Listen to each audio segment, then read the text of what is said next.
Olá pessoal, como vai todo mundo? Nós estamos mais uma vez aqui para a nossa aula, na continuidade da proposta que nós havíamos feito, que é o estudo do pensamento. Nós já fizemos a parte 1 sobre a origem, sobre o comando do pensamento, né? A vontade do pensamento na semana passada. E hoje nós vamos falar um pouco sobre depressão e suicídio, que é onde muitas vezes o nosso pensamento, com a sua vontade, tem determinadas ações e atitudes que culminam numa situação de depressão, numa situação até mais grave, que é do suicídio. Nós começamos com essa passagem de Jesus, que está em Mateus 26, do versículo 36 a 39, onde diz o seguinte: Então Jesus foi com seus discípulos para um lugar chamado Getsêmani e disse-lhes: Sentem-se aqui enquanto vou ali orar. Levando consigo Pedro e os 2 filhos de Zebedeu, Tiago e João, começou a entristecer-se e angustiar-se. E disse então: A minha alma está profundamente triste, numa tristeza mortal. Fiquem aqui e vigiem comigo. Indo pouco mais adiante, prostou-se com o rosto em terra e orou: Meu Pai, se for possível, afasta de mim este cálice. Contudo, não seja como eu quero, mas sim como tu queres. Então, essa passagem chamada de agonia no horto, é uma passagem que mostra que Jesus, diante de todo o trabalho que ele veio fazer, ele sentiu a dor da humanidade e sofreu com isso. Por isso essa passagem aí. Mas as nossas escolhas, como nós falamos nas aulas anteriores, nós podemos, por diversas atitudes nossas, ações, pensamentos, projetos, nós podemos escolher os caminhos da nossa vida.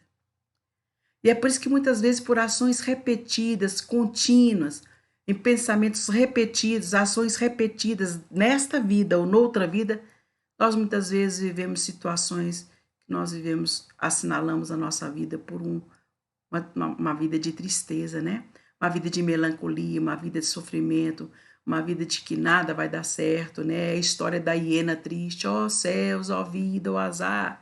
Quem não lembra desse desenho? E aí nós muitas vezes fazemos essas escolhas para os nossos caminhos. E aí nós chegamos ao ponto dessas escolhas nos levar a um aprisionamento mental, que seria a depressão. Que hoje é o mal que nós chamamos o mal que assola a humanidade, E chega num ponto tal que a pessoa não vê saída para nada e chega ao ponto do suicídio, que é o que nós vamos falar aqui na frente. E lá na questão 943, Kardec faz uma pergunta para os espíritos. De onde vem o desgosto pela vida que se apodera de certos indivíduos sem motivos que justifiquem? Ora, já naquela época, Kardec já se preocupava com essa situação. E os espíritos respondem: efeitos da ociosidade, da falta de fé e muitas vezes da saciedade. Olha, ele coloca 3 coisas: ociosidade, falta de fé e saciedade. E eles continuam: para aqueles que exercem suas faculdades com fim útil, de acordo com suas aptidões naturais, o trabalho nada tem de árido e a vida se escoa com mais rapidez. Suporta as suas vicissitudes tanto com mais paciência e resignação, quanto mais age, tendo em vista a felicidade sólida e mais durável que o espera. Então, nós vemos hoje em dia muitas pessoas presas na ociosidade. Nós temos uma estatística estudada e comprovada de que nos países mais ricos, onde a saciedade predomina, não tem o que fazer, não tem o que conquistar. Hoje nós temos um alto índice de suicídio, A saciedade, as pessoas levam as pessoas a uma ociosidade e a falta de fé, porque não tem o que buscar. Creem que, se não há saída. E aí nós vamos ver Kardec, nós fizemos assim, tem vários pensamentos de várias pessoas, quando você coloca pensamentos de Kardec, aparece esses aí, Assim como nascer e renascer. As aflições na terra são os remédios da alma. Elas salvam para o futuro. Como uma operação cirúrgica dolorosa salva a vida de um doente e lhe devolve a saúde. Olha só, então olha essa imagem. Nós estamos vendo um brilho aqui. E essa pessoa está altiva, está em pé. E mesmo com as pedras no caminho, ela tem uma luz interior que faz ela brilhar. Então essas pedras não constroem o corpo dela. Estão presentes ali na mente dela, na vida dela, na trajetória dela. Então as aflições na terra são remédios da alma, são remédios. Nós fazemos as nossas escolhas, nós já falamos isso aqui, nós já fizemos as nossas escolhas pelo momento que nós estamos passando, pelas situações que nós estamos vivendo, pelas pessoas com quem nós estamos convivendo. Então são escolhas. E quando nós decidimos vir assim a passar por essas situações nesse momento da nossa vida, nós sabíamos que não seria fácil. Mas nós escolhemos. E o remédio é passar por isso. Porque Jesus nos prometeu a consolação. E nós não estaríamos sozinhos. Muitas vezes nós nos prendemos pelas nossas ações, pelos nossos comportamentos, a um sentimento de culpa que também nos aprisiona. Nos aprisiona as vibrações daqueles que não nos querem bem. Nós já falamos sobre isso aqui também. Então nós ficamos presos através de forças sombrias, né? O sentimento de culpa é sempre um colapso da consciência. A gente chega a um ponto que não tem mais saída para ela. E aí nós ficamos presos a mentes enfermiças. Então, o sentimento de culpa. Nós temos a nossa trajetória com dificuldade, muitas vezes pelos nossos deslizes no nosso caminhar, nós ferimos, nós magoamos. Ou muitas vezes nós fazemos escolhas para nós mesmos de ir por um certo caminho que lá na frente a gente vê que não era bem isso. E a gente, ao invés de contornar e ir para frente, a gente para, estaciona. Então, nós temos na nossa trajetória as pedras do caminho. Então, nós temos que fazer com essas pedras ou contorná-las ou removê-las. Mas muitas das vezes o que nós fazemos é ir amontoando essas pedras. E quando amontoamos essas pedras, de repente elas se tornam um montulho no nosso caminho e a gente não vê como sair. A gente não vê como ultrapassar. E aí, nós chegamos ao ponto máximo da doença, né? É quando nós vamos ver hoje que a depressão ela é tratada com doença, ela é tratada de forma medicamentosa até, e necessária em alguns casos, porque se a pessoa não estiver tomando medicamento, muitas vezes ela chega a um ápice do desespero e comete o suicídio. Mas lembra, o remédio é a saída não é o remédio, a saída é cuidar da mente, que André Luiz nos diz aqui no livro Missionário da Luz. Quase sempre um corpo doente assinala uma mente enfermiça. Então, é arrumar a mente, arrumar o campo mental, organizar as nossas emoções e os nossos sentimentos. E os nossos pensamentos. É por esse motivo que todas as terapias que visam cuidar da pessoa com depressão fazem com que a pessoa olhe para si e busquem de si mesmo sair daquele momento, daquele colapso que ela está vivendo. Isso eu estou falando das terapias sérias, né? Porque tem, infelizmente, tem médicos aí que preferem entupir as pessoas de medicamento o tempo todo. E as pessoas vão nessa e às vezes até desencarnam, passam a vida toda tomando remédio. Só dormem se tomar remédio. Só convive se tomar remédio. Convívio que eu falo no convívio restrito, porque as pessoas, diante de um processo assim, muitas vezes ficam só naquele convívio fechado mesmo entre si e poucas pessoas que convivem ali mesmo. Ou chega num ponto em que ela não vê saída para nada e acha que tem direito de dispor da própria vida, que chega no ponto do suicídio. E aí Kardec faz uma pergunta lá no 944 do Livro dos Espíritos, onde diz o seguinte: o homem tem o direito de dispor da própria vida? E a resposta é simples, curta. Não. Somente Deus tem esse direito. Suicídio é uma transgressão da lei divina, da lei de Deus. Então, suportar, passar por isso é a forma adequada. Porque nós temos o nosso tempo de execução dos nossos propósitos para esta vida. E nós acertamos isso com Deus. E Ele sabe do que nós necessitamos. Por esse motivo, nós temos o nosso prazo de vida, para que aquele momento nós consigamos cumprir durante aquele período de nossa vida tudo o que nós nos propomos a realizar e que é necessário para a redenção do nosso espírito. Que nós estamos redimindo os nossos estágios diversos de outras vidas em que nós erramos, em que nós cometemos delitos e que nós pedimos para vir aqui agora com a carga pesada, mas necessária para que nós possamos vencer. E aí continua lá o Manuel Filomeno Miranda, no livro Temas da Vida e da Morte, eu coloquei o asterisco no final, porque na frente vem citações referentes a este livro, tá? O suicídio é o mais grosseiro vestígio da fragilidade humana, que ata o homem ao primarismo de que se deve libertar. O homem é, na verdade, a mais alta realização do pensamento divino na Terra, caminhando para a glória total mediante as lutas e sacrifícios do dia a dia. Então, olha bem o que ele coloca. Sacrifícios do dia a dia, lutas e sacrifícios. Então, o caminho nosso para a redenção, para a glória, não vem fácil.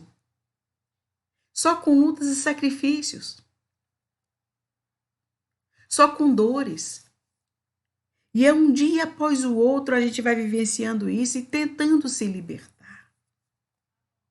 Mas o bom é saber que para isso tem saída. Para isso tem caminho. E a forma que nós temos hoje, o instrumento na mão que nós temos hoje para poder resolver e ajudar essas questões é ficar atento para as pessoas que denotam esse tipo de comportamento, esse tipo de tendência. E o que nós vamos fazer? Conscientizar as criaturas a respeito das consequências do ato do suicídio, no além-túmulo, das dores que maceram os familiares do ultraje às leis divinas.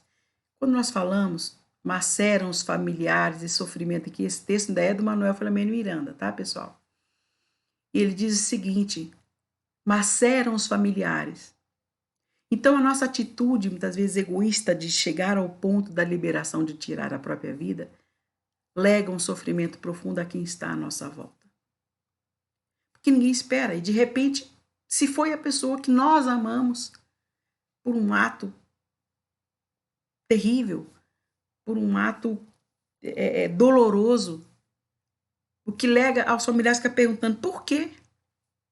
Por quê? Ou muitas vezes legando aos familiares a culpa, o que eu poderia ter feito? O que eu deveria ter feito? Eu não atentei, eu não olhei, eu não vigiei, eu não cuidei. E isso lega aos familiares um fardo emocional profundo e muitas vezes difícil de romper e difícil de sair dele. Nós conhecemos pessoas assim. Nós conhecemos pessoas que passaram pela perda de familiares queridos. Uns conseguem entender, se libertar, outros ficam presos na ação em si, outros culpam e acusam o familiar que cometeu o delito, outros ficam presos no sofrimento profundo da saudade, né? E sem ter resposta para aquilo, parece que a dor macera mais, e aí levam as pessoas a um sofrimento que parece que não tem fim. E aí nós vemos essa passagem aqui, né? Que eu acho interessante, está no Evangelho segundo o Espiritismo, a forma de olhar a dor. Então, o Espírito Protetor diz o seguinte, quando se olha do alto o fardo, parece menos pesado do que quando se curva a fronte para o chão. Então, olha bem o rostinho dessa pessoa aqui e dessa aqui, né? É o mesmo fardo. Só que uma torna ele mais pesado, porque fica, oh meu Deus, né? Como é difícil, eu não vou dar conta. Por quê? Que vida é essa? Né? Maldiz de tudo que está acontecendo em volta. Já o outro não consegue passar por ela sorrindo, consegue passar por ela feliz, carregando o mesmo fardo. Isso chama-se resignação. entendimento, aceitação da vontade de Deus. Então, nós falamos do processo da depressão, que é um estado de mente enfermiça, ao ponto em que a pessoa chega a um processo de desequilíbrio tamanho que ela chega ao ponto do suicídio. Mas nós já começamos a vislumbrar uma forma de saída de tudo isso aí. Então, olha só, voou-se o passarinho. Tem uma luz no final do túnel. Tem uma saída para tudo isso. É por isso que nossa aula vai ser de duas partes. Uma parte é hoje, nós adentramos a esse assunto, fomentamos o assunto e vamos mudar isso. Vamos mudar? Vamos sair dessa negritude que nós estamos vivendo agora? Desse processo mental que nos dificulta? Vamos mudar a nossa ação? Vamos colorir a nossa vida por atitudes diferenciadas? Vamos colorir. Para que essa vida escura? Eu não gosto de preto. Vamos cá. Não gosto de preto, porque acho preto uma cor sombria, né? Vamos colorir. Vamos ver como é que nós estamos. Não fica melhorzinho? Não fica? Olha aí. Então nós vamos falar de uma vida colorida, porque tem luz no final do túnel. Para depressão, para suicídio, tem saída, pessoal. E a saída está aí.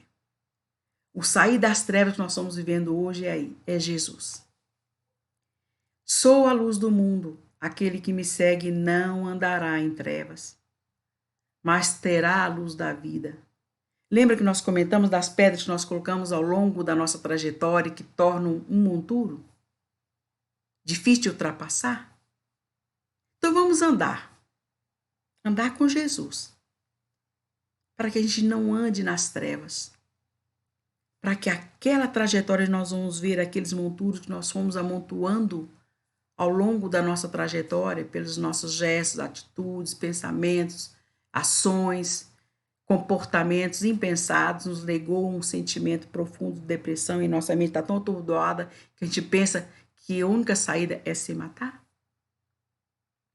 Mas não, nós vamos ver agora que o final desta luz no túnel é Jesus. Ele é o final do túnel. Ele é a luz naquele final. E aí nós vamos dar continuidade no propósito desta aula na semana que vem, enfocando as ações com base em Jesus. Meus filhos, vamos mudar.